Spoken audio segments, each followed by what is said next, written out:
Bonjour à toutes et à tous, bienvenue pour ce petit déj QVT qui va parler de santé mentale et de burn-out ou d'épuisement professionnel avec cette idée de comment prévenir et prendre soin de soi au travail, mais aussi prendre soin des autres. Et c'était le sous-titre, vous l'avez peut-être deviné. On va parler de prévention collective, mais aussi d'actes individuels qu'on peut mettre en place pour prendre soin de soi. Alors, les petits déj QVT, qu'est-ce que c'est pour ceux qui découvrent?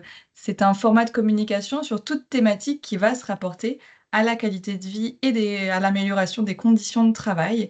Concrètement, tous les services du centre de gestion peuvent être amenés à en faire puisque notre travail, c'est de vous accompagner sur tous ces axes-là, que ça touche à la santé au travail, aux ressources humaines, à l'emploi. On va être là pour vous accompagner.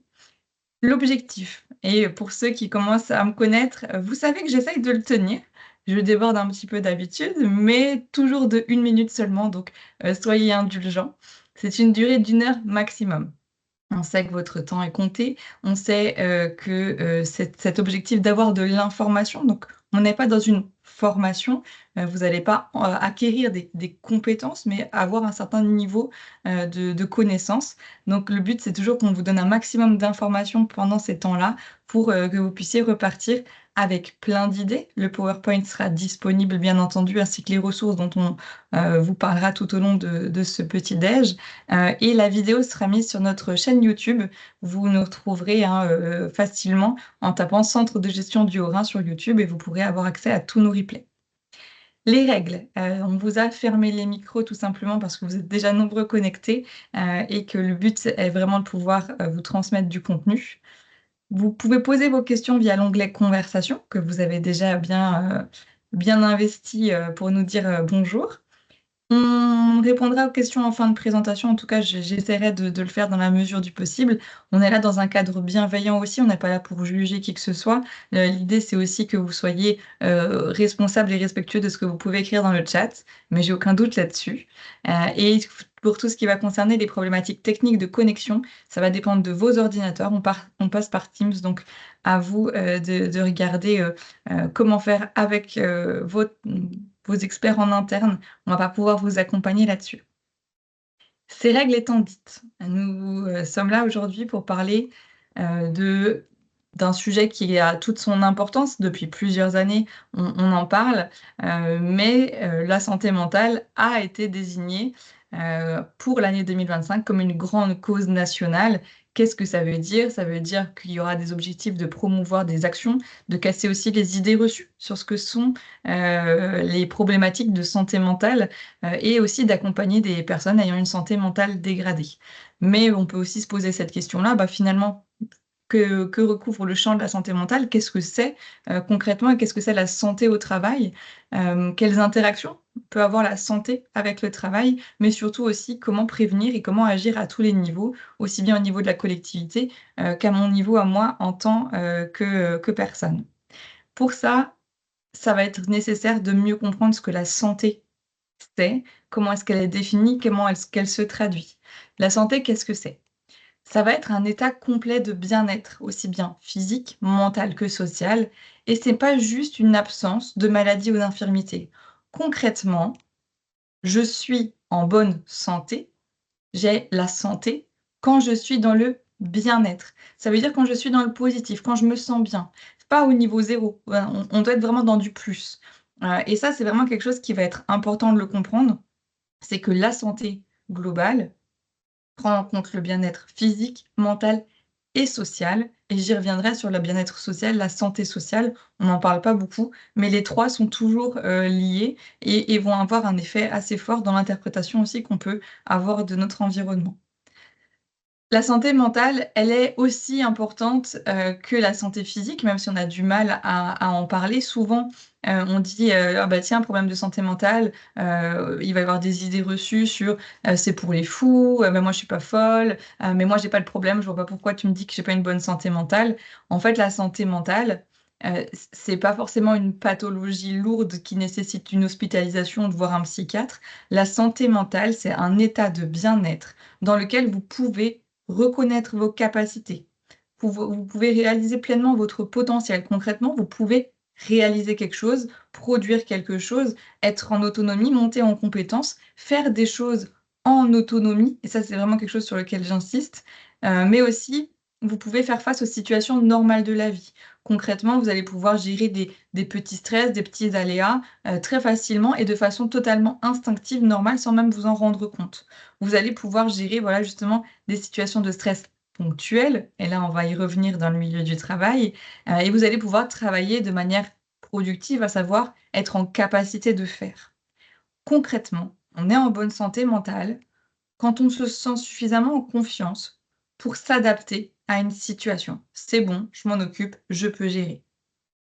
Et c'est ça, hein, aujourd'hui qui est mise à mal, c'est cette capacité-là, cet état de bien-être dans lequel on n'est plus forcément, parce qu'on va peut-être avoir des difficultés à prendre des décisions, à se rappeler un certain nombre de choses.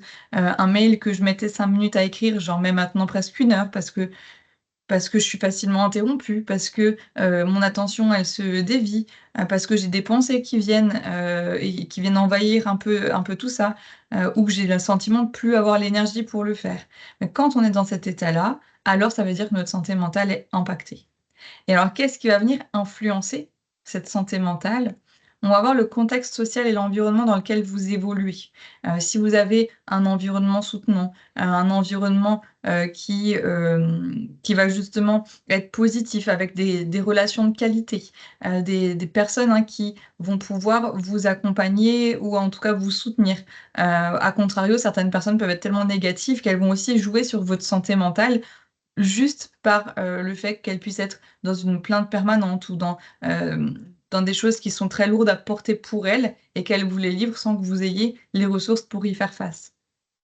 Et ça, c'est vraiment quelque chose qui va être essentiel, quand on est dans des événements stressants ou quand il y a des événements, marquants de votre vie, qui ont pu jouer. Alors des choses un peu alors traumatiques, c'est le mot, mais, un décès, un divorce, un épuisement professionnel, un voilà, des choses qui viennent vous impacter dans votre ressenti, ça va aussi venir impacter votre santé mentale et les événements, les environnements stressants, rigides, où vous allez évoluer dans ces environnements-là, ça va pouvoir déclencher des mécanismes réflexes de défense dans votre cerveau et donc c'est ce qu'on appelle le stress et on y reviendra et c'est ça qui va aussi faire en sorte, que vous allez pouvoir avoir une santé mentale qui peut être dégradée à terme. On va aussi, avoir une santé mentale qui est variable en fonction de vos valeurs. Si vous avez des valeurs personnelles qui sont fortes et que vous êtes dans des contextes où elles ne sont pas respectées, ça va jouer sur votre santé mentale. On aura aussi des facteurs individuels, la génétique, la biologie, et l'intelligence émotionnelle qui sont, des choses qui sont assez fortes. Cette conscience qu'on peut avoir de soi, par exemple, qui se développe, hein, je vous rassure, mais il y a quand même des facteurs, individuels aujourd'hui, hein, c'est prouvé, génétiquement, biologiquement. On a accès à un certain nombre de ressources cognitives, donc ce qui se passe dans le cerveau, et qui vont faire que on va avoir une santé mentale, en tout cas un potentiel de santé mentale plus ou moins élevé en fonction de la génétique. Et ces facteurs-là, cumulés, soit vont venir menacer ou soit vont venir protéger la santé mentale d'une personne. Et on peut avoir de ce fait des troubles. Alors les troubles, qu'est-ce que c'est? Ça va être une perturbation de la santé mentale que je vous ai définie préalablement, avec, une combinaison de pensées, d'émotions, de comportements et de relations avec autrui qui vont être un peu, alors tourmentées, en tout cas, peut-être dégradées. Ça va être des états psychologiques qui sont soit temporaires, soit permanents, plus ou moins sévères, qui vont entraîner chez vous une gêne, une souffrance, une perte de capacité ou des problèmes même de comportement. Vous allez plus souvent dormir, être en difficulté et les troubles anxieux et la dépression sont aujourd'hui les maladies les plus fréquentes en tout cas dans le lien avec la sphère mentale et psychique, dans le milieu du travail. Justement parce qu'on évolue dans cet environnement qui peut être parfois stressant, qui peut être complexe et sans forcément avoir toujours les bonnes ressources pour y faire face. Alors du coup, pourquoi s'en préoccuper? Pourquoi c'est important? Ben, tout simplement parce que plus on a une bonne santé mentale, mieux on pourra gérer le stress et les pressions professionnelles. Donc c'est vraiment important de pouvoir, développer ça quand on est, dans une collectivité pour soi, quand on est manager ou RH, ou directeur pour ses équipes, pour comprendre aussi que plus on est en bonne santé mentale, mieux on pourra gérer, le stress ou les pressions qu'on va pouvoir rencontrer. Et alors je le dis tout de suite, hein, le baby-foot, c'est pas une façon de gérer des problématiques de santé mentale. On va venir ici parler de l'organisation et des moyens de travail adaptés. Donc vous savez que je suis une fervente partisane de, de c voilà, de la vraie prévention. Le baby-foot, c'est pas un outil pour améliorer votre santé mentale. Les environnements qui ignorent les aspects, de la santé mentale vont augmenter le risque d'épuisement, le risque de stress et le risque de conflit et il faut savoir, qu'une mauvaise santé mentale est liée à une plus grande intention de partir. Il y a eu des études qui ont été faites, notamment un baromètre, hein, qui est fait depuis, le confinement, et dans ce baromètre, il est dit que plus de 7 personnes sur 10 partiraient plus facilement pour des problèmes qui peuvent atteindre leur santé mentale, 7 sur 10. 39, souhaitent partir de leur organisation et 6 sur 10, disent qu'on leur demande de plus en plus en termes de charge de travail et que ça va être quelque chose qui va être impactant. Donc quand les gens vont chercher à un emploi ou vont regarder les offres d'emploi, vont participer à un entretien d'embauche, ils vont être très attentifs, hein, plus de 2 sur 3 seront, plus exigeants quant à leurs conditions de travail qui pourraient avoir des conséquences sur leur santé psychologique. Donc ça, c'est vraiment quelque chose qui est important de l'entendre. C'est pas, quelque chose qui sort du chapeau ou autre, c'est vraiment, des éléments qui sont à prendre en compte. Et dans ce baromètre, il a dit, donc de juin 2024, que 42 des Français interrogés, privés comme publics, sont en état de détresse psychologique. La détresse psychologique, ça va chevaucher à la fois des symptômes de dépression et d'épuisement et quand elle est pas traitée, ça va entraîner des problèmes plus graves de santé, comme des maladies psychosomatiques, de l'hypertension, des troubles anxieux, dépressifs sévères, des troubles addictifs et aujourd'hui, la catégorie des Français qui sont les plus touchés, ça va être les moins de 29 ans. 55 d'entre eux aujourd'hui qui travaillent sont en état de détresse psychologique. Des femmes, 53 des managers, 52 et les salariés de plus de 60 ans. Et ça, c'est vraiment quelque chose qui est essentiel, de l'entendre. C'est que la moitié presque de la population n'est pas en bonne santé psychologique et ils sont quand même en train de travailler. Donc dans ces 42 il y en a 15 qui ont un état, de détresse psychologique élevé et ça, c'est quelque chose qui est essentiel.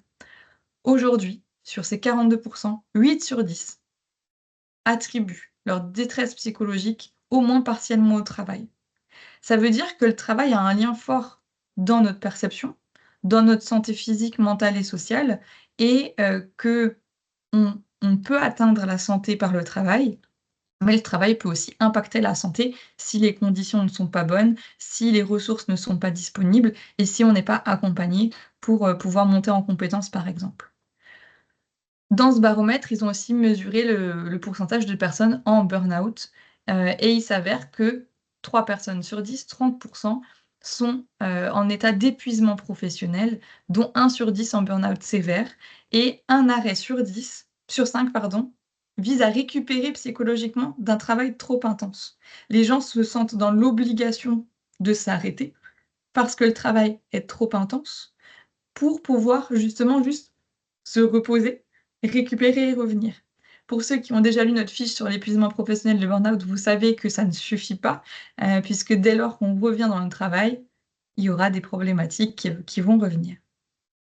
Donc ça, c'est vraiment des chiffres qui sont importants, qui sont alertants, et qu'il faut aussi avoir en tête.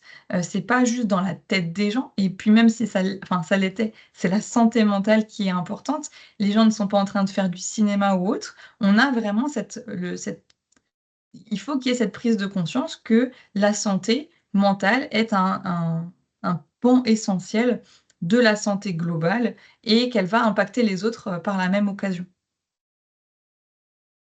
Et alors du coup, quel est le lien entre la santé et le travail? Le travail, il faut savoir que c'est un lieu où vous allez avoir votre identité qui va se développer. Concrètement, ça aura des effets positifs parce que ça va répondre à différents besoins, psychologiques fondamentaux que vous retrouvez dans toutes les populations, quelles que soient les nationalités, les cultures. Vous allez systématiquement avoir ces 3 besoins psychologiques fondamentaux, qui sont existants. On aura le besoin d'autonomie. On a besoin en tant qu'être humain de se sentir, qu'on peut agir en liberté dans son travail, parce que ça va renforcer l'estime de soi, ça va nous permettre de prendre des décisions, de gérer les priorités et de réduire le stress. Plus on se sent en autonomie, plus on a un niveau de stress qui peut diminuer. On aura, aussi besoin de compétences. La compétence, qu'est-ce que c'est? C'est avoir des opportunités de progresser, de se sentir capable, et cette satisfaction-là des compétences va stimuler l'engagement et aussi protéger contre, les frustrations qu'on peut rencontrer. Ce besoin de compétences, vous l'avez aussi dans votre vie quotidienne. Vous décidez d'apprendre de la musique, vous avez envie de monter, vous avez envie de jouer des partitions de plus en plus dures, vous avez envie, de faire du sport, vous allez vouloir progresser. Vous faites, du crossfit, vous allez vouloir soulever plus ou soulever mieux ou arriver à passer une traction et à monter au-dessus de la barre. Vous faites des courses, vous voulez augmenter votre temps ou votre distance. On aura toujours besoin de progresser. C'est vraiment quelque chose qui fait qu'on est là aujourd'hui où on est en tant qu'être humain. On a ce besoin toujours d'aller plus loin, de monter en compétence, de se sentir capable de progresser. Et enfin, vous allez avoir le besoin d'appartenance sociale.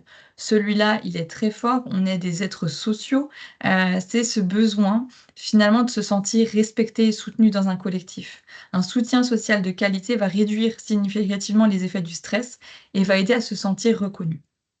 Le problème, et vous l'avez compris, quand on a ces besoins qui sont pas comblés, alors ça a des effets sur la santé mentale et physique, avec le risque d'apparition de certaines pathologies. Et c'est là que ça pose problème et c'est là que ça va venir toucher à tous ces problématiques qu'on va aussi appeler les risques psychosociaux puisque, l'autonomie, le besoin de compétences, l'appartenance sociale sont questionnés dans les facteurs de risques psychosociaux. Et sur l'épuisement professionnel alors, sur ce fameux burn-out, on a un certain nombre d'idées reçues. On a l'idée reçue, que l'épuisement professionnel, ça va, relever d'une faiblesse individuelle. «Ah ben il a pas tenu, il est faible» et cetera. Il faut savoir que les causes sont à chercher dans l'environnement de travail, dans l'organisation ou les relations de travail. Concrètement, vous ne pouvez pas avoir une personne non investie qui est en épuisement professionnel. Si on est en épuisement, c'est qu'on a, à un moment donné, mis trop de ressources sans avoir, derrière de phase de récupération. On a épuisé le stock. Il y a plus de batterie et ça a pas été rechargé. Il y a vraiment cette problématique que, hem, il y a pendant un temps, pendant un ça peut être, 6 mois, ça peut être 4 ans, ça peut être 10 ans, vous allez avoir cette, cette barre de ressources qui va diminuer, et au bout d'un moment, il y a plus. Il y a plus de réserve, il y a plus de jus et là, ça devient compliqué. Donc les causes sont vraiment à chercher dans l'environnement, dans l'organisation et les relations de travail. L'idée reçue numéro 2, c'est justement l'inverse, c'est que, ah beh, c'est que les gens qui font, qui sont en travailleurs compulsifs. Non, ce n'est pas le cas non plus. On peut être investi dans son travail et jamais souffrir d'épuisement professionnel, si et seulement si les conditions de travail sont favorables à une bonne santé psychique. Là aussi, c'est, cette, nécessité de pouvoir veiller à ce que, dans l'environnement, il y a suffisamment de facteurs de ressources, de facteurs de protection qui permettent de tenir face à un travail, qui peut être jugé peut-être trop intense. Et alors on peut se demander, est-ce qu'il y a pas finalement de lien avec la personnalité? Bien sûr que si, on a tous des facteurs individuels, qui sont là, qui sont liés à une voilà, à une vulnérabilité face à cet épuisement professionnel. Ça peut être pour les personnes des difficultés à gérer les émotions, et ça, concrètement, c'est quelque chose qui se travaille, par notamment des accompagnements en TCC, thérapie cognitivo-comportementale, par de la méditation, par de la thérapie de pleine conscience, où vous justement, vous allez apprendre à reconnaître vos émotions, ce que vous vivez, pour pouvoir déclencher, ce qu'on va appeler le système adaptatif. En gros, faire fonctionner, votre lobe préfrontal et pas laisser l'émotion réagir telle qu'elle. Des difficultés à gérer le stress, des tendances au perfectionnisme ou un surinvestissement, une addiction au travail, quand le travail n'est que ça, que le travail n'est que toute notre vie, qu'il n'y a pas d'à côté, alors ça peut aussi jouer, mais aussi des antécédents psychopathologiques. Alors, qu'est-ce que c'est finalement le syndrome d'épuisement professionnel appelé burn-out? C'est un épuisement physique, émotionnel et mental. Donc il y a vraiment les 3. On a le physique qui est épuisé, les émotions et le système mental cognitif, hein, le cerveau, qui résulte d'un investissement prolongé dans des situations de travail exigeantes sur le plan professionnel. On est en épuisement, on est en burn-out que dans le cadre du travail. Ça, c'est vraiment quelque chose qui est important d'entendre aussi. Alors, l'environnement personnel peut épuiser, peut ajouter une charge mentale, mais l'épuisement professionnel n'est qu'en lien avec le travail. Ça, c'est vraiment quelque chose qu'il faut comprendre.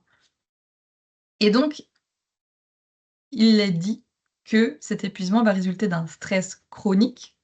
Donc chronique, on en parlera, hein, je vous le réexplique après, mais si vous avez l'habitude de nous suivre, le stress chronique, on vous l'explique systématiquement, c'est, bien quelque chose qui est prolongé, dans le temps, qui n'a pas été géré correctement, soit par moi, soit par l'environnement, de la structure, qui permettait pas de le gérer correctement et qui va être classé dans la section des problèmes qui est associée à l'emploi ou au chômage. Donc c'est pas considéré comme une maladie. Aujourd'hui, on parle bien d'un syndrome ou d'un phénomène qui est en lien avec le stress. Et le stress, qu'est-ce que c'est? C'est la perception, d'une menace, d'une situation imprévue et surtout où vous allez, de façon totalement inconsciente, votre cerveau, va capter qu'il y a un truc qui est pas normal ou qui, va peut-être vous mettre en difficulté et plus vous percevez, que cette situation est difficile, plus vous allez avoir de résistance, à mettre en place ce changement, cette action, plus vous allez être stressé et concrètement, l'hypothalamus, hein, c'est dans votre cerveau, c'est génétiquement programmé pour réagir à toutes les menaces externes pour vous protéger. Donc c'est vraiment quelque chose d'archaïque que tous les animaux et tous les êtres humains ont. Il y a une situation qui va être imprévue, je vais très rapidement faire une balance entre les menaces perçues et mes ressources et si, j'ai les ressources pour faire face, j'estime avoir les ressources pour faire face, alors c'est bon, je gère le dossier, la problématique très facilement. Pour autant, si je l'ai pas, ben, mon cerveau va mettre en place tout un tas de réflexes, pour tenir bon et pour surmonter cette situation. Le premier, de façon très instinctive, en général, hein, si vous regardez les animaux, quand ils sont face à un danger, alors de vie, de mort, il y a cette pulsion de vie qui va prendre le dessus et vous allez aller dans, ce qu'on appelle la fuite. La fuite, ça va être chercher à fuir, à échapper à une contrainte de l'agresseur ou au flow, au flux, de ses pensées. On va se sentir gêné, on va avoir de la honte, on va être confus, l'anxiété, l'angoisse. C'est vraiment cette peur de, voilà, de la contrainte et vous allez pouvoir le voir dans le comportement des gens. C'est pour ça que j'ai voulu vous mettre ce tableau, qui est issu des travaux, de l'approche neurocognitive, où vous allez justement pouvoir détecter, sous quelle forme la personne qui est face à vous est en état de stress. Comment elle réagit? Est-ce que je suis en état de fuite? Est-ce que je suis en état de lutte ou d'inhibition? Si on peut pas fuir, eh ben, on va essayer de lutter. Et quand on est dans la lutte, on va chercher à dominer, à pas être dirigé, on va avoir besoin d'avoir raison, et donc on peut aller peut-être un peu être en frontal avec les collègues ou avec le chef, ou même d'ailleurs, avec ses agents, si on est soi-même responsable. On va être plus susceptible, plus impatient, on va être énervé, en colère, on va peut-être être dans de l'agressivité, et on va avoir la voix plus forte, une sécheresse, voilà, un regard très fixe.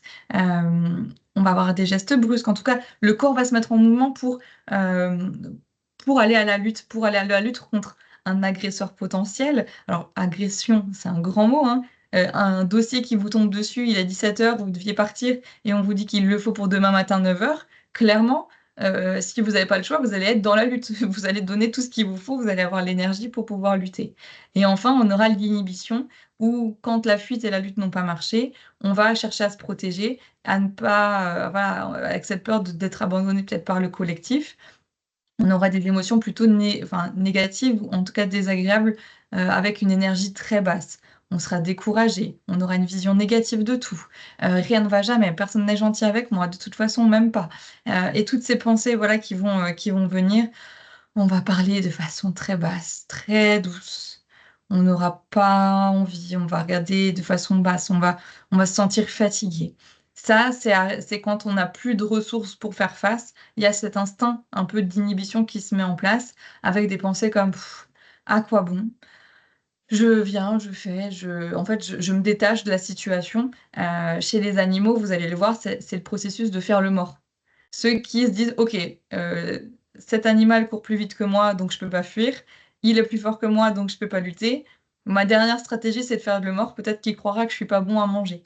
Et ben, en fait, ce réflexe-là, il est ancré au plus profond de notre ADN, de notre génétique et c'est vraiment ça qui va faire qu'on va réagir dans une situation donnée. Alors nos stresseurs ne sont plus les mêmes que, il y a quelques millénaires. Pour autant, c'est quand même quelque chose de très ancré en nous et on va y réagir d'une certaine façon.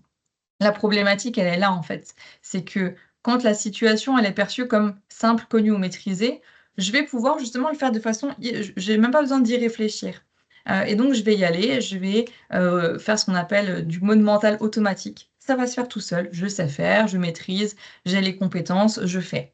Par contre, quand une situation est complexe, inconnue ou non maîtrisée, il faudrait, du coup, si j'ai pas les compétences, si j'ai pas les ressources, il faudrait que je puisse passer en mode mental adaptatif, à savoir que je fasse appel à, mon lobe préfrontal. Donc c'est très, très neuro, hein, tout ça, hein, c'est pas dans la c'est bien dans votre tête, mais c'est pas dans juste les pensées, c'est quelque chose que vous pouvez voir en imagerie. Ce cerveau-là, ce petit bout de cerveau-là, c'est celui-là qu'il faudrait qu'on mobilise, sauf qu'en fait, on ne le fait pas automatiquement parce que ça prend énormément d'énergie et le mode mental automatique, donc le réflexe est beaucoup plus fort, heu, à contrer et donc quand quelqu'un est en situation de stress, vous avez beau lui proposer toutes les solutions possibles pour que son stresseur disparaisse, des fois, vous avez l'impression et vous dites: «Purée, mais il a des œillères ou quoi?» Bah oui, en fait, l'inconscient, le réflexe est tellement fort qu'il va prendre la main et qu'il va pas nous permettre de passer dans l'adaptatif tant qu'on est en état de stress. Tant qu'on vit le stress, alors on restera dans cet état de stress. Donc c'est important, pour la santé mentale de travailler, justement sur des techniques qui permettent de revenir au calme et on en parlera après, pour pouvoir passer dans l'adaptation et c'est ça qui va être important. Donc l'épuisement professionnel, ça va vraiment résulter de ce stress chronique qui fait qu'on a été trop longtemps dans ce mode-là, que tout ce qu'on a testé et en plus on n'arrête pas de refaire que la même chose et on se dit: «Purée, mais ça marche pas». Bah oui, parce qu'on a déjà essayé et en fait on est un peu en boucle, on est un peu en mode robot et on est en mode, sans échec qui a écrit le «ne répond plus, ne répond plus». Il y a plus en fait. Il y a plus de ressources parce qu'on n'a pas su passer de ce mode-là à ce mode-là. Et donc l'épuisement, il va être de 3 niveaux. On va d'abord avoir ce qu'on appelle l'épuisement, le burn-out, hein, il y a 3 niveaux. L'épuisement émotionnel. L'épuisement émotionnel, ça va être la dimension la plus importante. C'est vraiment un état de fatigue extrême et chronique à laquelle un simple repos ne suffit pas. Ça veut dire que vous avez beau dormir pendant une semaine, vous serez toujours épuisé. Vous avez beau avoir 0 contrainte, vous serez toujours épuisé. En général, quand on est en état d'épuisement, et je le dis et je le redis, il faut entre 3 mois et 3 ans pour s'en remettre, en étant accompagné en général, en tout cas en changeant des choses dans son mode de fonctionnement et surtout dans ses conditions de travail. Une fois qu'on est dans ce mode d'épuisement, vraiment c'est le côté où j'ai envie de rien faire. Je ressens plus rien. Quand on vous dit, «Tu as envie de manger quoi?» M'en fiche. Vous voulez regarder quoi à la télé? Je m'en fiche. Des choses qui vous faisaient plaisir avant, c'est neutre en fait. Il y a même pas c'est même pas que ça vous fait du mal, c'est que vous êtes à un niveau zéro. Il y a plus. Il y a plus de ressources. Je sais pas ce que je ressens. Je me suis coupée de mes émotions et je suis physiquement épuisée. Tout ce que vous voulez, c'est juste dormir. Vous aurez ensuite, une fois que cet épuisement il est très ancré, hein, l'étape 2. L'étape 2, c'est une attitude très négative vis-à-vis de votre travail. Cette négativité, elle va être en lien avec un détachement total de votre travail, de vos collègues. De toute façon, tout le monde m'aime, enfin personne m'aime, il se passe ci, il se passe ça. En fait, pour vous préserver, vous allez vous mettre à distance de votre travail puisque c'est votre travail qui a généré de la souffrance. Et enfin, quand vous êtes fatigué, vous avez plus de ressources, vous êtes détaché de votre travail, bah, forcément, la qualité de votre travail, elle va baisser et cette baisse d'accomplissement, ça va être un genre de cercle vicieux. Vous allez avoir le sentiment de pas être à la hauteur, de pas y arriver. Vous allez vous dévaloriser et du coup, ça va juste renforcer encore ce ressenti négatif, et il y a une étude qui a montré, que ce syndrome d'épuisement pro pouvait être réduit par une prise de congé, mais que cet effet vacances, il est de courte durée et disparaît au bout de 15 jours.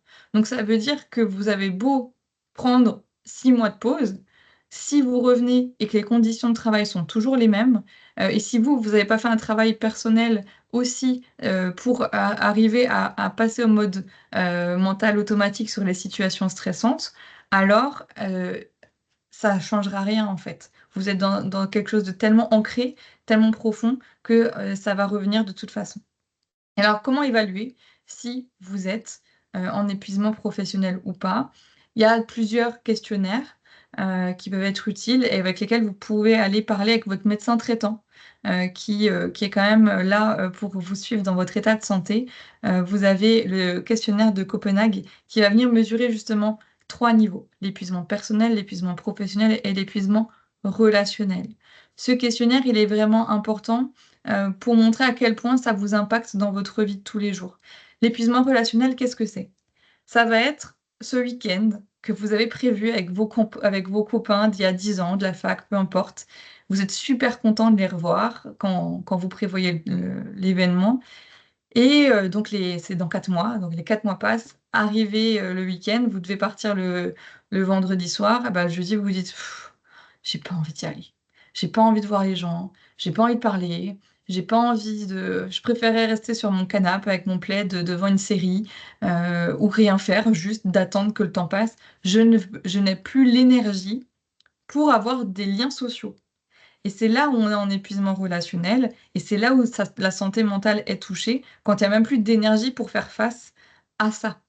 Un autre test qui est très, très important et que je vous conseille de faire sous réserve. Ça veut dire que, c'est un test qui va beaucoup remuer parce que ça parle de situations réelles de la vie. C'est le test de propagation du burn-out que vous retrouverez sur le site Souffrance et Travail. Qui est issu de presque 40-50 ans de recherche et d'accompagnement de personnes en souffrance au travail. Ce test, il ne faut pas le faire tout seul si vous vous sentez en difficulté, faites-le avec un proche à côté, faites-le avec des personnes ressources à côté, parlez-en avec, le médecin du travail, le médecin traitant, mais surtout, voilà, ça peut secouer. Vous pouvez prendre conscience que vous êtes peut-être en état de burn-out ou justement ça peut vous rassurer.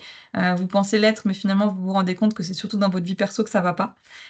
Donc il y a aussi des choses comme ça, hein, qui peuvent se déclencher. On peut avoir un état de mal-être global et pas forcément savoir. On peut penser que c'est le travail, mais au final, quand on regarde un peu, ce test-là, et ben, on se dit: «Bah, ouais, non, en fait, ça va au travail. C'est ma vie personnelle qui va pas avec mon conjoint, avec ma famille et cetera». Donc ça, c'est aussi important. Des fois, on attribue certaines problématiques au travail alors qu'elles sont de l'ordre personnel.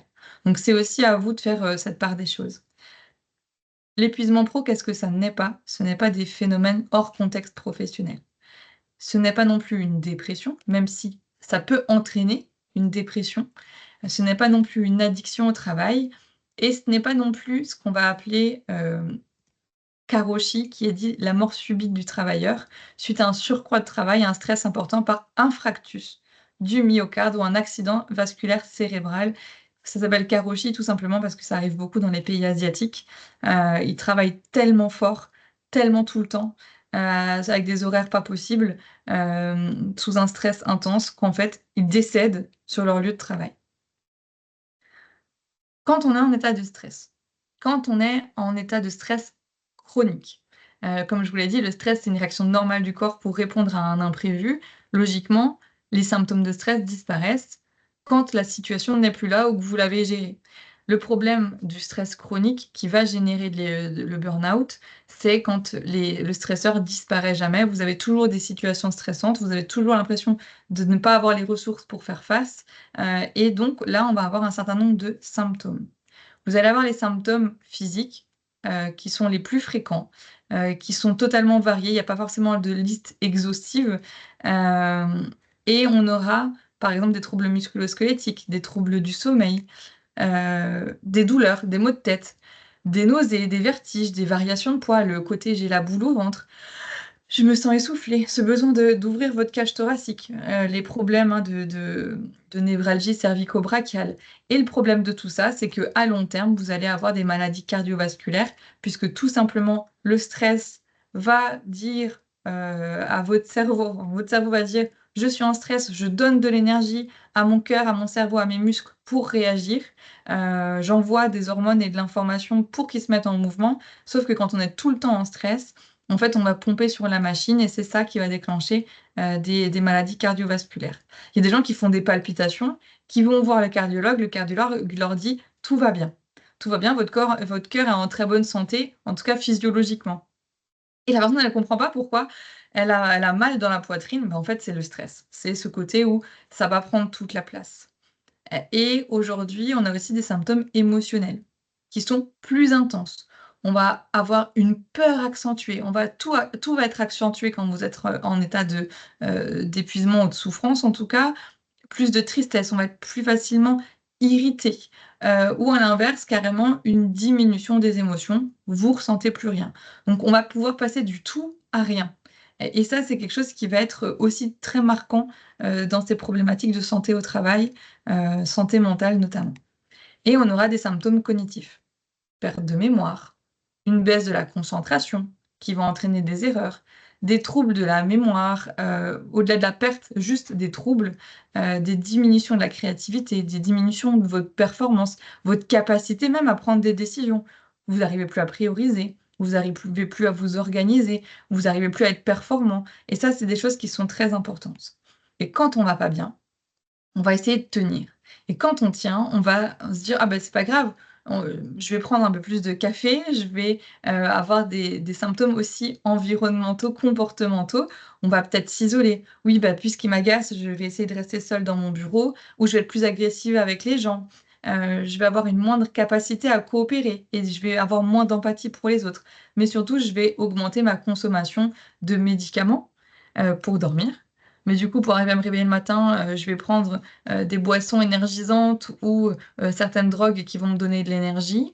Je vais, fumer plus parce que ça me calme sur le coup, sauf qu'en fait, c'est un faux ami, la cigarette et le tabac, augmentent l'état de stress dans le corps, et donc va donner ce côté, aussi où on va avoir le sentiment de devoir plus fumer pour pouvoir tenir, et l'alcool qui va jouer comme un sédatif, et ce développement des pratiques, des addictions pour tenir le coup, c'est vraiment pour supporter les contraintes et le stress au travail.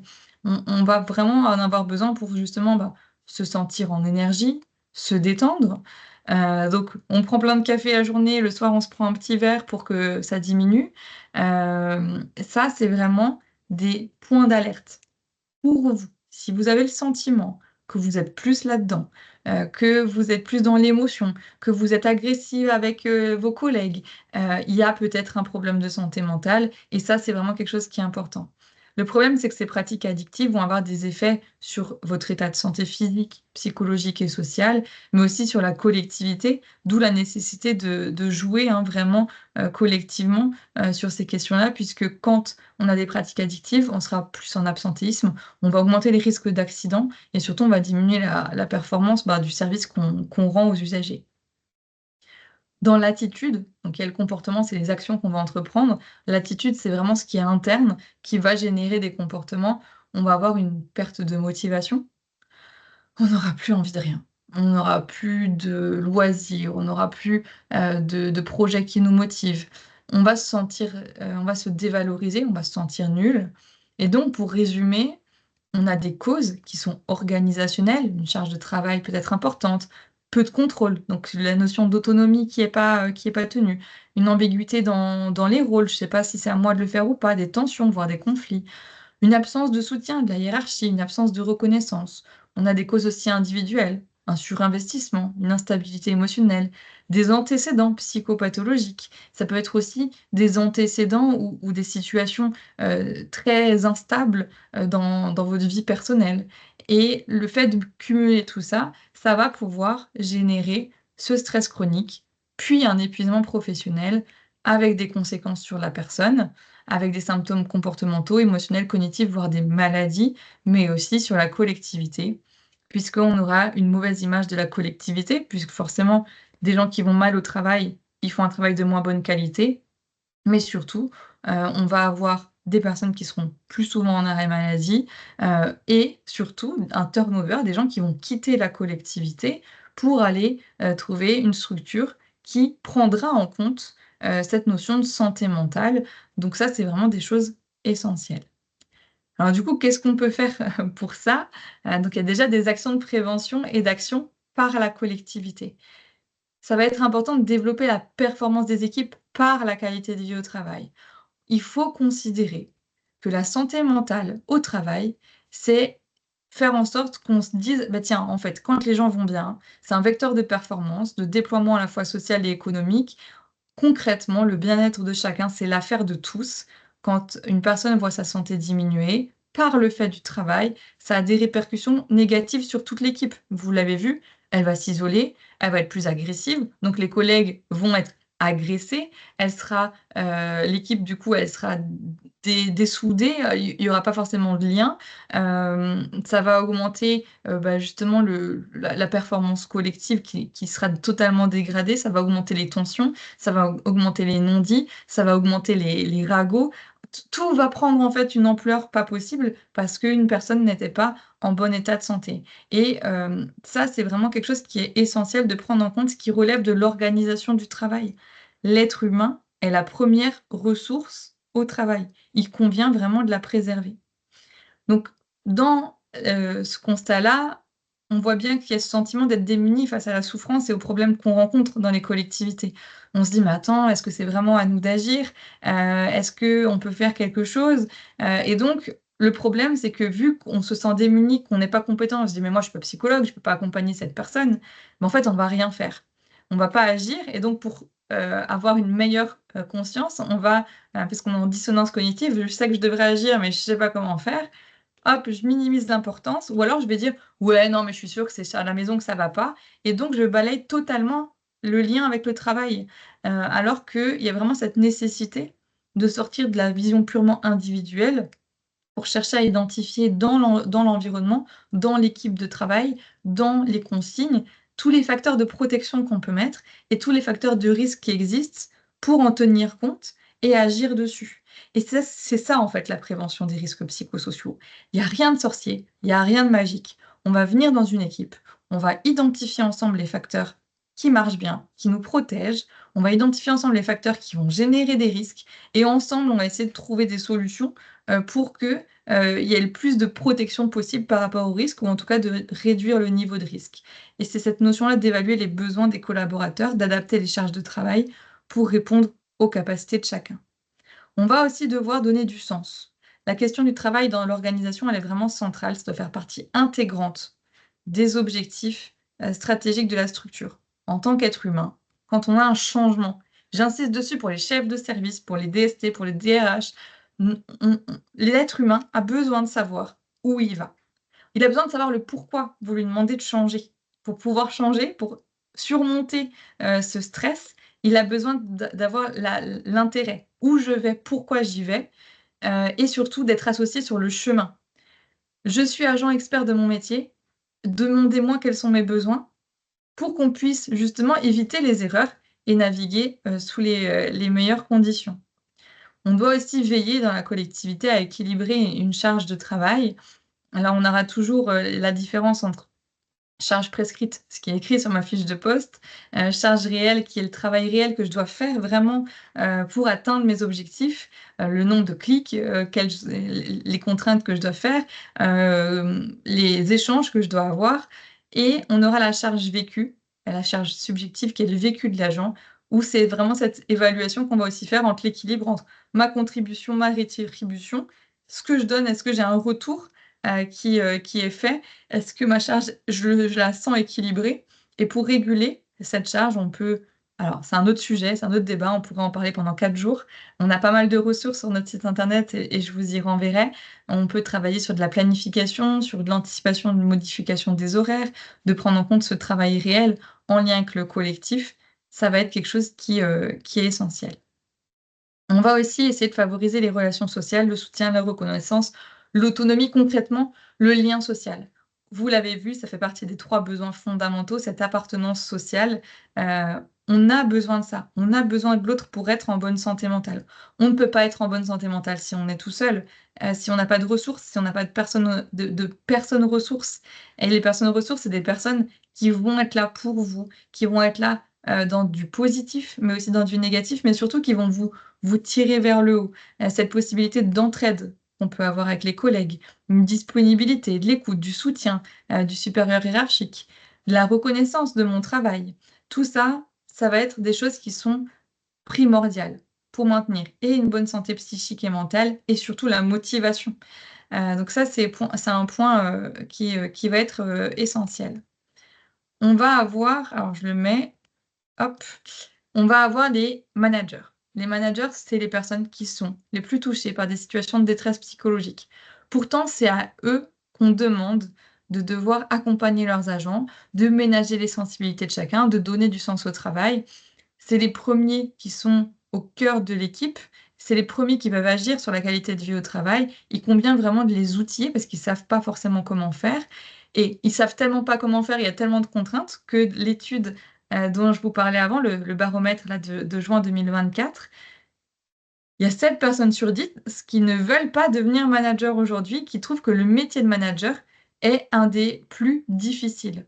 Parce que c'est pas simple de gérer l'humain, surtout qu'on a des humains en souffrance, donc on se dit: «Mais est-ce que j'ai les ressources pour faire face à ça? Parce que j'ai pas envie de gérer des conflits, parce que j'ai pas envie, d'être médiateur» et en fait, c'est un métier à part entière. On pourrait ne faire que ça, mais souvent on est aussi technicien, de son métier, donc on va devoir faire les 2. Trouver sa place, c'est compliqué et on a une personne sur 3 qui regrette d'être devenue manager.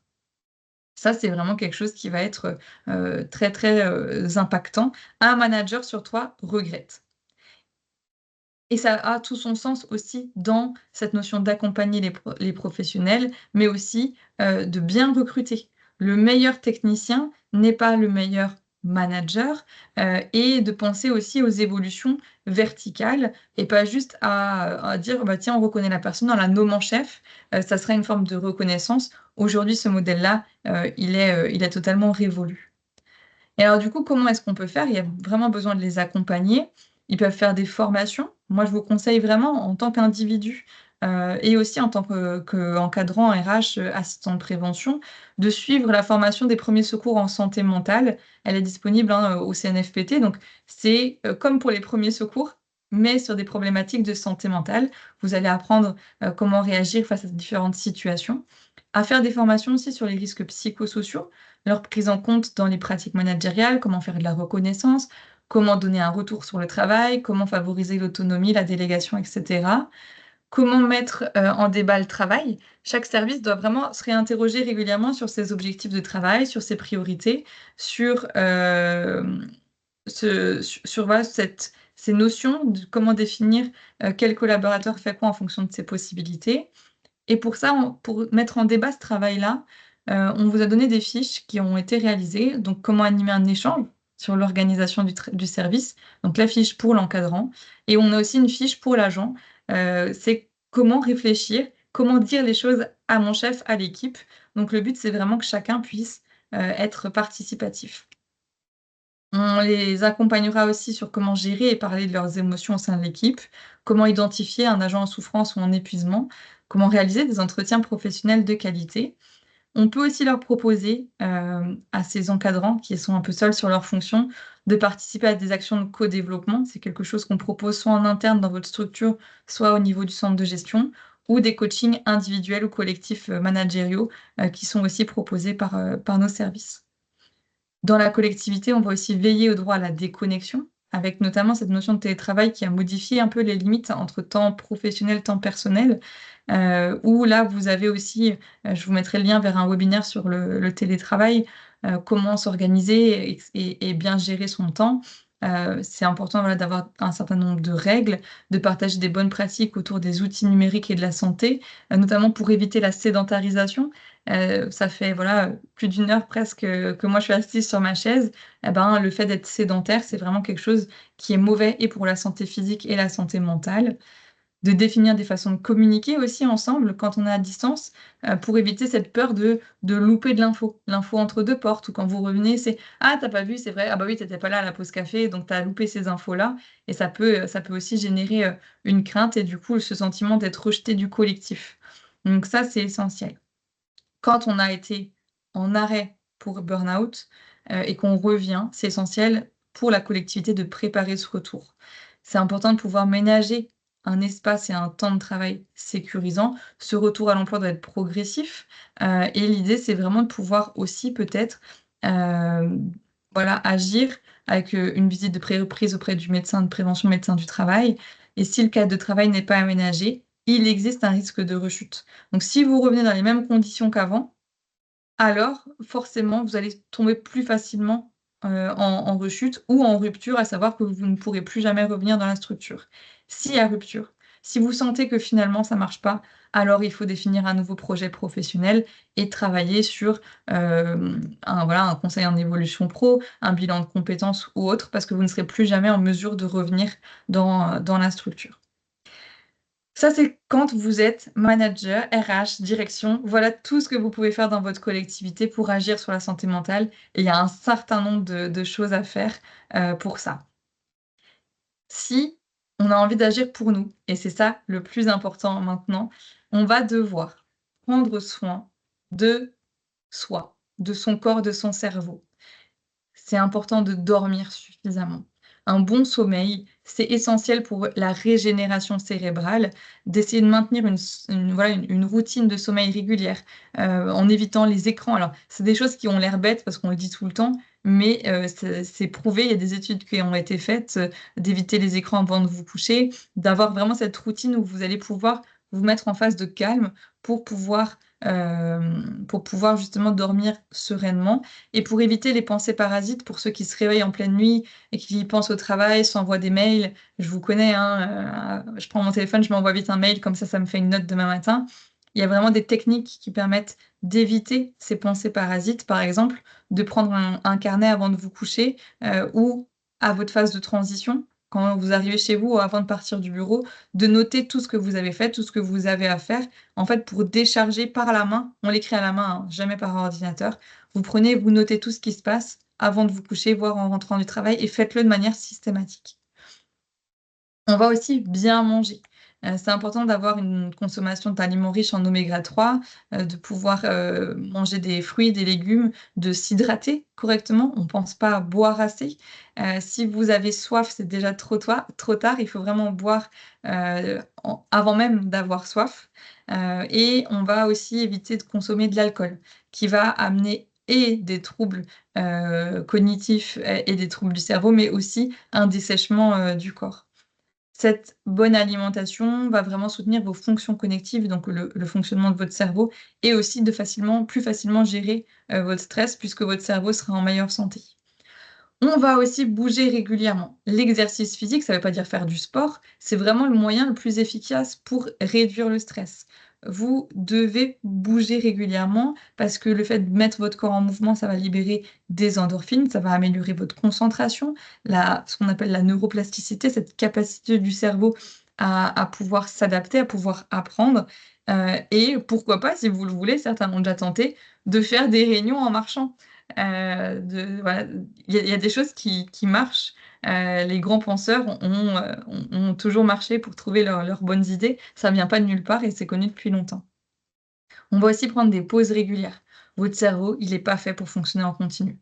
Là, ça fait presque 1 heure que je parle. Vous êtes peut-être en attention soutenue. Il faut vraiment que toutes les 90 minutes, vous fassiez une pause courte parce que votre niveau d'attention, même si vous n'êtes pas fatigué, va diminuer en fonction du temps qui passe.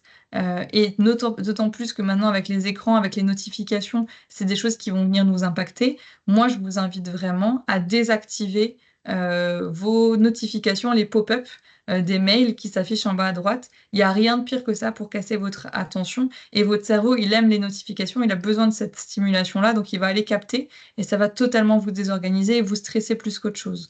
Donc on met en place des plages de consultation de ces mails et on désactive toutes les alarmes. Vous allez sur Google, vous tapez «Comment désactiver mes pop-up mails» et puis vous pourrez le faire dans Outlook. Pour prendre des pauses efficaces, c'est pas de lire ses mails. J'arrête un rapport, je vais lire mes mails, c'est pas une pause. Ça reste une tâche professionnelle. Donc quand on fait une pause, on s'engage vraiment à en faire. On prend des pauses courtes, régulières, on se reconnecte à soi pour justement limiter cette surcharge mentale. On va utiliser peut-être des techniques de respiration. Donc là, je vous donne plein de conseils, hein, on pourrait en parler pendant 4 jours, pour les expérimenter, mais c'est vraiment des choses qu'il faut faire, d'utiliser des techniques de respiration pour réguler le système nerveux. On va prendre du recul. Quand il y a des tâches qui deviennent trop pesantes, on peut aussi dire: «OK, ça fait, 5 fois que j'essaie de réécrire ce paragraphe, j'y arrive pas. Je me pose, j'arrête de m'acharner, je fais une pause, je vais me chercher un verre d'eau, je respire», et on pratique cette déconnexion de, la pleine conscience. On va vraiment essayer de combiner des pauses régulières, avec cette déconnexion pour faciliter, en fait, pour sortir de l'état de stress et faciliter, le cerveau adaptatif pour qu'il prenne le dessus, de faire de la relaxation. Donc il y a plein de techniques qui existent. Je vous laisse trouver la plus efficace pour vous. Si ça vous intéresse, on peut faire carrément, un petit déj sur l'art de prendre des pauses et de la méditation, mais, on verra. Dites-le en commentaire si c'est un sujet qui vous plairait pour 2025. Autre sujet et je vous annonce tout de suite qu'il me reste, au moins 5 diapos, donc on va dépasser les 10 heures. Heu, le sommeil. Le sommeil et la sieste. Je suis une fervente partisane. Les études aujourd'hui nous montrent que les Français dorment de moins en moins. Ça, c'est vraiment acté, on dort de moins en moins et donc on a ce qu'on appelle une accumulation de dettes de sommeil, qui a un réel impact sur votre santé physique et psychique. Et la sieste peut être un bon moyen d'y remédier, alors pas tant récupérer la dette, mais réduire en tout cas éviter de l'augmenter. La sieste, c'est, un mot qui vient du latin et qui part, du principe que, de toute façon, notre vigilance va baisser naturellement 6 heures après notre lever. Ça a pas de lien avec la digestion, ça a un lien avec votre rythme circadien, votre température du corps qui baisse et le fait de faire une sieste, une micro-sieste, c'est pas un endormissement, vous êtes pas en endormissement profond, vous êtes pas en sommeil profond, c'est juste le fait de changer de rythme, de faire une coupure, de respirer tranquillement. Il y a rarement du sommeil, c'est surtout une sorte de relaxation profonde. Vous allez avoir, une sieste, en général, on estime qu'il faut faire entre 15 et 20 minutes, donc si vous pouvez rentrer chez vous le midi ou être en télétravail et faire une sieste, c'est 15-20 minutes, pas plus. Ça va vous permettre d'augmenter votre productivité, d'augmenter votre concentration, vos mémoires et surtout d'éviter la phase de somnolence, de stress. Et alors, c'est pas moi qui le dis, hein, c'est les études de la NASA. Là-bas, ils ont carrément des cours de sieste, de micro-siestes, pour pouvoir jouer. Donc, il y a des micro-siestes de 1, 2 à 3 minutes à 5 minutes jusqu'à 20. Ça va être essentiel. On va aussi essayer de développer la conscience de soi. Je vous l'ai dit, votre cerveau, il va être en mode réflexe, vous allez être en mode, automatique et donc vous allez avoir des façons de penser, des façons d'agir qui vont être faites de façon réflexe, automatique et pour pouvoir lutter contre ça et passer en mode adaptatif, donc mieux gérer le stress, il faut que vous développiez votre conscience de vous-même. Pour ça, il faut s'auto-observer. Tous les jours, vous vous posez des questions sur vos émotions et votre énergie, là au travail.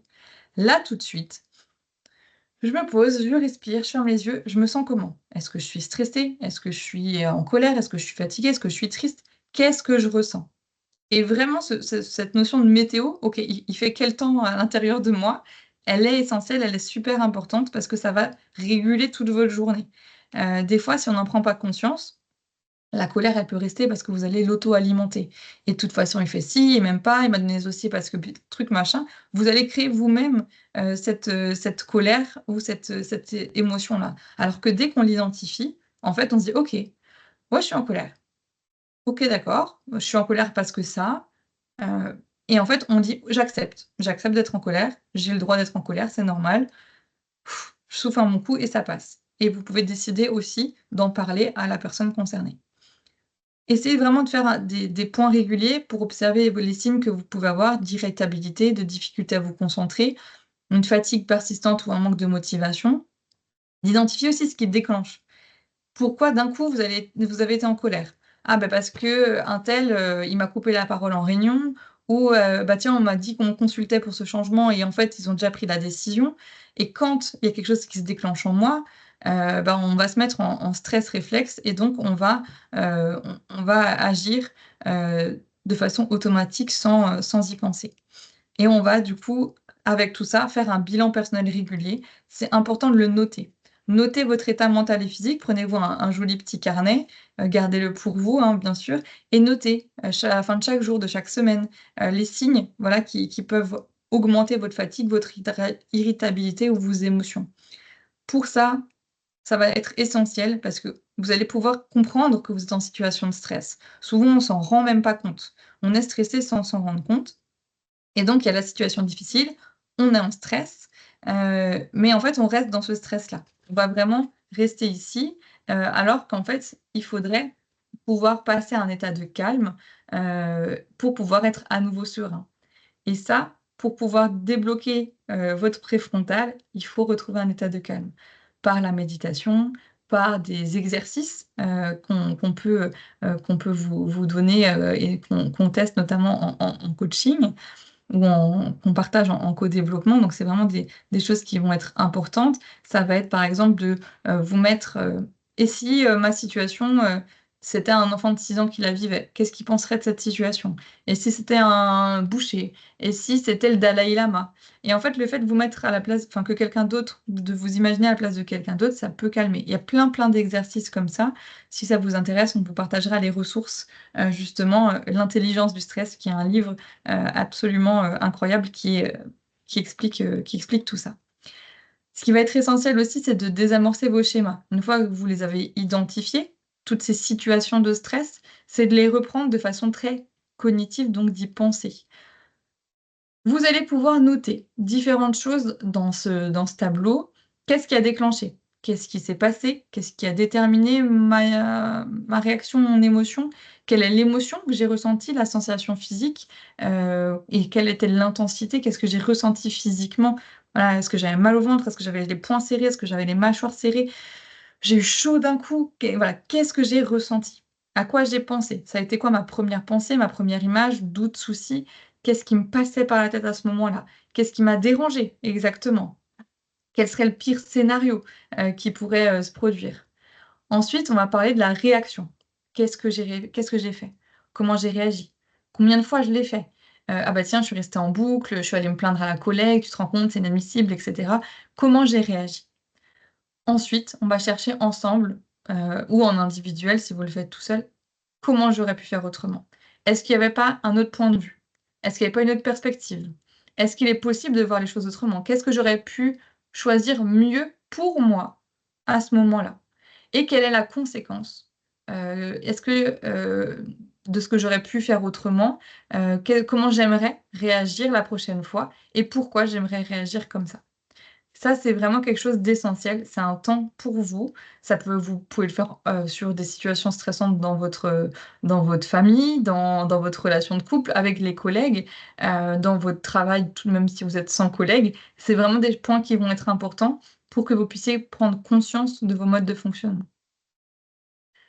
Il va falloir aussi réduire votre charge mentale. Cette charge mentale qui prend énormément de temps, vous avez des formations de 2-3 jours au CNFPC si c'est un sujet qui vous tente. Je vous ai mis ici des liens vers un webinaire qu'on avait pu faire, une fiche psycho-ressources sur comment gérer votre temps et votre organisation. Il va falloir aussi travailler sur oser dire et fixer vos limites et pour dire de la bonne façon, je vous ai mis le lien vers le petit déj, du mois dernier sur la communication non violente. de travailler sur un équilibre vie pro et vie perso. Il y a tout le temps des personnes qui disent: «J'ai pas le temps, j'ai pas le temps». En vrai, le temps est ce que nous en faisons. À vous de savoir ce sur quoi vous voulez vraiment investir votre temps, et aussi de pouvoir aménager votre espace de travail qui puisse être, notamment si vous êtes en télétravail, confortable, personnalisé, pour jouer, sur ces questions-là. Enfin, se faire accompagner. Si vous avez une gastro, si vous avez une grippe, si vous avez un rhume, si vous avez, un lumbago, vous allez aller voir votre médecin traitant. Beh, c'est pareil pour les problèmes de santé mentale. On a besoin, parfois, d'avoir un professionnel qui nous accompagne. Ça va bien sûr dépendre de la sévérité des symptômes et parfois l'arrêt de travail, il est nécessaire. Il est nécessaire pour avoir un repos, pour pouvoir se reconstruire dans son identité, pour pouvoir avoir une réflexion, la renaissance de ce désir de travailler, puisque quand on est en épuisement, total, en burn-out sévère, on n'a plus envie de rien, on n'a plus envie de travailler, on n'ose plus travailler parce qu'on a le sentiment de plus être, compétent, on ne sait plus qui l'on est. Donc ce travail-là va être vraiment nécessaire et surtout, il va falloir, être accompagné par les professionnels qui savent le faire. Vous avez le médecin du travail. C'est vraiment votre partenaire clé. Il va pouvoir identifier avec vous des facteurs de stress, il va pouvoir vous conseiller sur des aménagements, possibles et surtout sur des conditions de travail. Il va pouvoir, heu, donner de l'information au RH, à votre manager et il pourra faire aussi un courrier de recommandation à votre médecin traitant si vous osez pas en parler à votre médecin traitant. Vous pouvez solliciter le médecin du travail à votre demande, sans avoir à passer par votre collectivité. Peu d'agents le savent, mais vous avez accès à votre médecin du travail en direct. Ensuite, vous avez des échanges avec votre médecin traitant. Votre médecin généraliste, il est vraiment en première ligne pour détecter les signes de fatigue, d'anxiété, de burn-out. Il peut vous orienter vers des ressources adaptées, assurer un suivi de votre état de santé général et c'est lui normalement qui vous connaît le mieux si vous allez le voir de temps en temps et c'est important de ne pas minimiser votre ressenti. Quand il vous dit: «Qu'est-ce qui vous amène? Comment ça va?» et que vous dites: «Non, ça va», alors que ça va pas du tout, vous vous rendez pas service. Donc dites-lui vraiment ce que vous avez, ne minimisez pas votre ressenti, qu'il soit physique ou émotionnel et vous pouvez venir le rencontrer avec les résultats des tests, des 2 questionnaires que je vous, ai transmis, dans le PowerPoint. Il définira avec vous la nécessité ou non, que vous deviez, vous arrêter pour récupérer et enfin, c'est important d'être accompagné par les professionnels qui savent faire.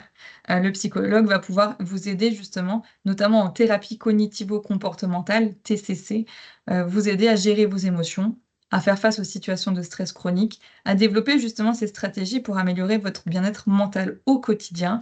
Ça va aussi vous donner un suivi aussi, régulier, pour maintenir un bon équilibre. Vous allez devoir mettre en place, des choses, dans votre quotidien, des nouvelles routines, des nouveaux outils, pour vous aider à ça. Mais par contre, soyez vigilants à la spécialité que vous choisissez. Le mot psy veut dire plein de choses, ça peut vouloir dire psychiatre et là, du coup, c'est des médicaments, c'est des souvent tous les traitements, pour des pathologies lourdes. Heu, Vraiment chercher un psychologue, parce qu'il y a plein de personnes qui s'appellent, psycho machin, quelque chose, qui inventent des trucs et c'est pas des vraies professions. Ils ont pas, de niveau d'études qui vous permettent de vous accompagner. Les psychologues sont vraiment reconnus par l'ARS, comme des professionnels de santé compétents. Donc ça, c'est vraiment quelque chose d'important et je tiens à le préciser.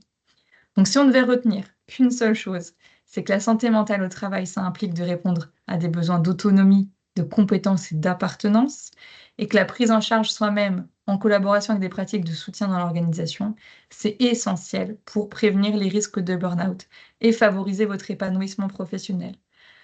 Si vous allez mal, il faut en parler. Les gens ne sont pas dans votre tête. Vous allez peut-être vous dire: «C'est évident, ça se voit que je vais pas bien». Et ben, ça se voit pas que vous n'allez pas bien parce que vous donnez le change, parce que vous continuez à venir, parce que vous êtes souriant. Les gens ne sont pas dans votre tête, ils ne sont pas dans votre corps, ils n'ont pas votre ressenti. Donc c'est essentiel que vous puissiez en parler, pour pouvoir agir et qu'ensemble on trouve les solutions. Et parmi tous ces conseils, vous, quels conseils allez-vous appliquer? Est-ce que c'est plus d'activité physique, vous levez plus régulièrement de votre bureau, trouver, des actions, mieux manger, Peut-être dire les choses à votre chef, à vos collègues, travailler ensemble pour identifier, les facteurs de stress, mettre en place une démarche de prévention des risques psychosociaux, vous inscrire à une action de co-développement pour prendre du recul. Voilà, qu'est-ce que vous voulez, tester? Peut-être le petit carnet, de transition, pour noter un peu tout ce qu'il y a dans votre tête et diminuer votre charge mentale. Vous pouvez le partager dans l'espace conversation et surtout en parler avec vos collègues. Pour aller plus loin, on vous a mis plein de fiches, et les résultats du baromètre si ça vous intéresse et bien sûr, le service Cost et les centres de gestion restent toujours disponibles pour échanger avec vous. Je vais vous rejoindre dans l'espace conversation pour voir s'il y a des questions. Le carnet, merci, pour ce partage-là. Bien sûr, le PowerPoint sera transmis.